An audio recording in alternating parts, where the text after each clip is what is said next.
Yes, what's up, ladies and gentlemen? This is Warzone Jones coming right back at you. Pro wrestling related topic video. I just got through watching Extreme Rules. Excuse me, not Extreme Rules. Elimination Chamber. Just got through watching Elimination Chamber, and it was an okay pay per view. Not great. It did have its great moments.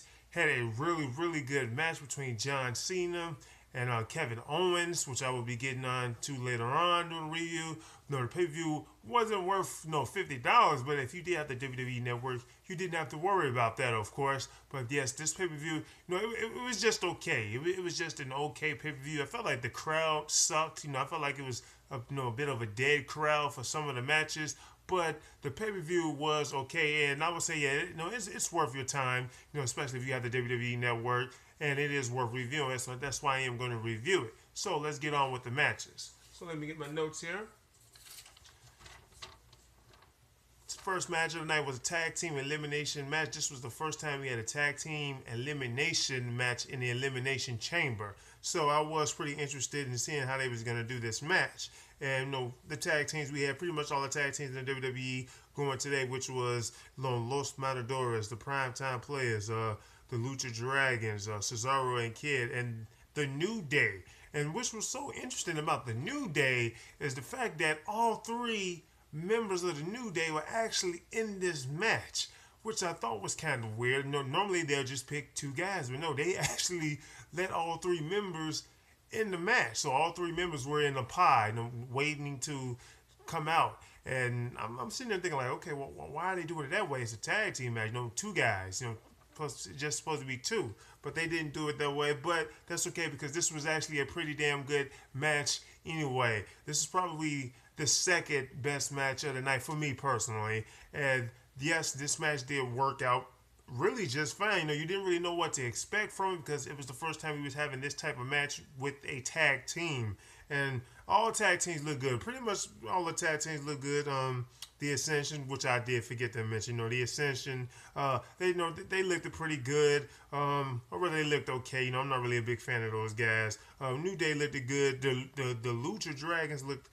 They looked pretty good. One of the Lucha Dragons had a little weird moment where his foot got stuck in one of the pods, and he basically spent most of the match while his team, the Lucha Dragons, was still in there. His foot was in the pod where the New Day was. Like he spent probably like 7 minutes right there.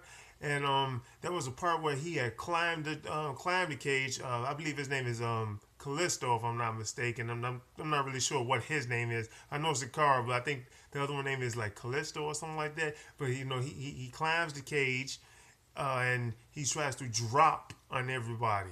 But the problem with this is he just took too long to drop. I don't know if he was nervous, or if maybe he was a little scared, maybe he wasn't in the right angle, but he just took too long to drop on everybody. It was like 4 guys in the middle of the ring, and to me, he just took too long to drop on them. So he probably kind of botched that. And matter of fact, he actually missed a little bit. So this might be a little bit of a botch.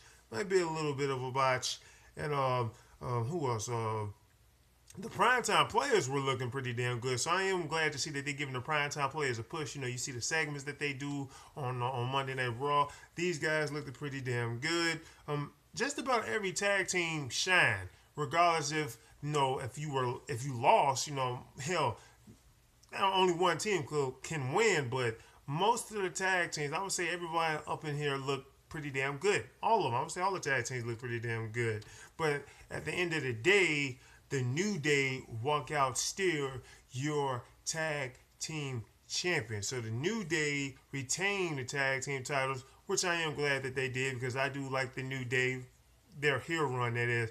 The babyface run, that was crap. Let's be honest here. It really was crap. So they needed to make those guys go heel. And keeping the titles on them is probably what's best right now for the tag team titles. Next, moving on, which was a Divas match.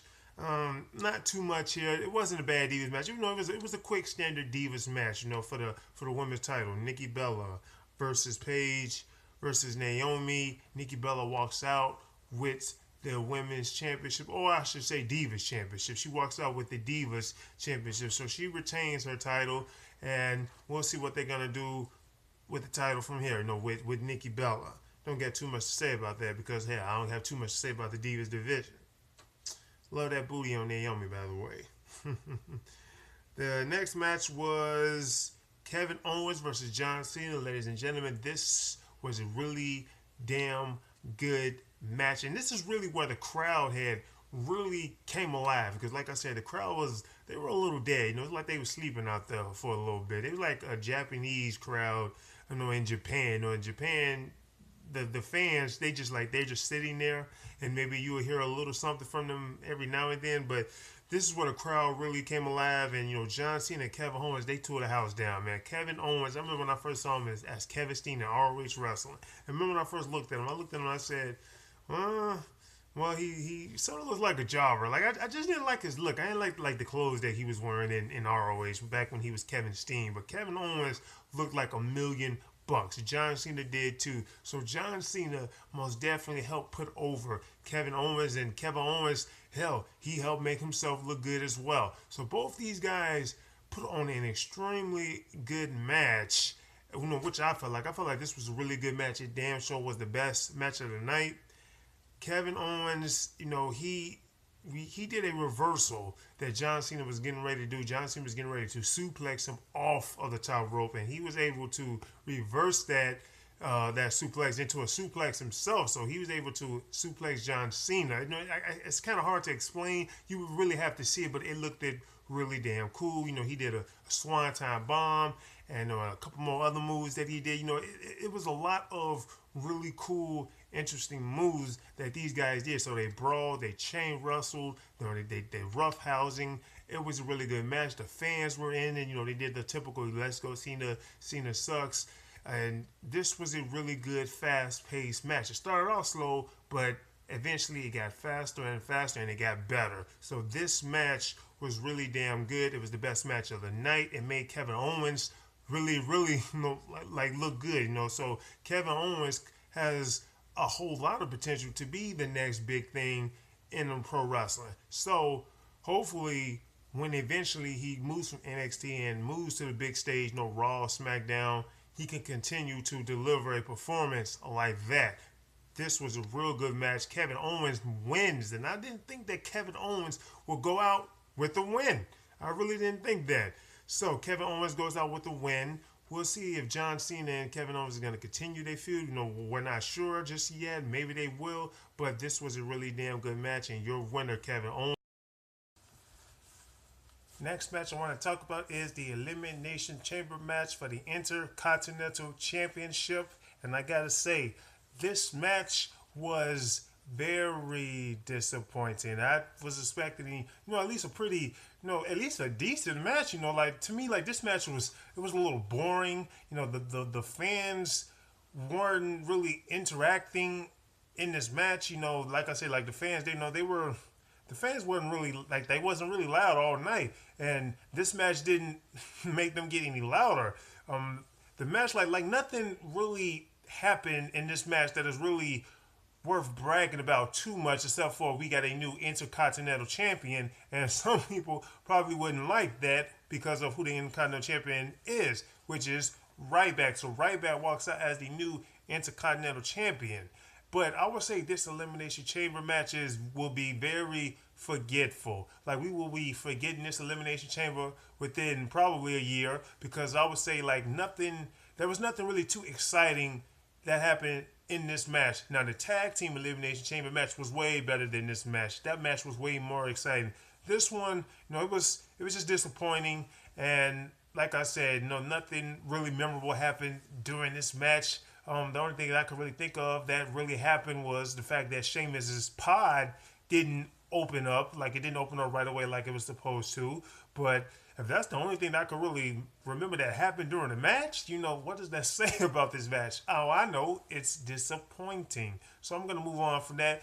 Ryback is the new Intercontinental Champion. Rufus did not make this match because he had hurt his ankle, so they got Mark Henry to take his spot. So moving on to the WWE World Title match between Dean Ambrose and, of course, Seth Rollins. And again, this match wasn't as good as I was hoping it to be. Now, it wasn't a bad match. I'm not at all saying it was a bad match. If I had to give it a grade, I would say it would probably be a B minus. And because let's be honest here, these guys are capable of putting on a plus match. And they didn't do that. I felt personally, I felt it was more like a B minus. Both guys didn't really deliver on their talent. But like I said, it was about a B minus. But the match ended with some controversy. Of course, Dean Ambrose did win the match, but he didn't win the WWE Championship because of, well, Seth Rollins got disqualified. You're thinking that Dean Ambrose, he walks out with the WWE Championship. You think he's going to do that because when he had won the championship, my jaw dropped. I was a little shocked. He actually won the championship. That's what I thought until the referee comes in and here comes the controversy. He said that Dean Ambrose had used him and he shoved him, which is what he had did. And I figured that was probably going to happen because I'm figuring, wait, they're not going to take the title off Seth Rollins. But Dean Ambrose figures, well, hell, since I won the match, I'm just going to take the WWE Championship anyway. And that's exactly what he did. And Roman Reigns had came out there. And both of the guys, they had went out into the crowd. And they were celebrating like Dean Ambrose had actually won the WWE Championship amongst the fans. So it looks like their feud is going to continue. So that is what I thought of Elimination Chamber. It was an okay pay-per-view. The Intercontinental title match for the Elimination Chamber, that was a forgetful match. Just an overall okay show. So, if you haven't done so, please subscribe to my channel for my wrestling videos and also check out some of my other topic videos if you are interested. So, this is Wasm Jones, and I'm out.